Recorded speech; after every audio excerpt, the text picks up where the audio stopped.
بہت عرصہ پہلے ایک جنگل میں 4 گائیں رہتی تھیں۔ وہ بہترین دوست تھے۔ وہ ہمیشہ ساتھ چرتے تھے اور ایک دوسرے کو خطرے میں بچاتے تھے۔ اس اتحاد کی وجہ سے شیر اور شیر بھی انہیں مار کر کھا نہیں سکتے تھے۔ واقعی ایک شیر کی ان گایوں پر نظر تھی، لیکن انہیں اپنا شکار بنانے کا صحیح موقع کبھی نہیں مل سکا۔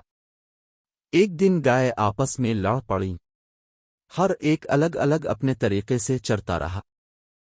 شیر اور شیر کو گائے کی لڑائی کا علم ہو گیا، لہذا انہوں نے تمام گایوں کو دھوکہ دینے کا منصوبہ بنایا۔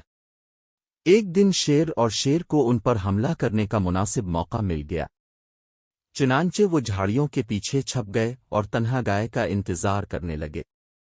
جب ایک اکیلی گائے جھاڑیوں کے قریب آئی تو انہوں نے اس پر دھاوا بولا اور اسے کھانے کے لیے مار ڈالا۔ اس طرح چاروں گائیں ایک ایک کر کے ہلاک ہو گئیں۔ اخلاقی اتحاد طاقت ہے۔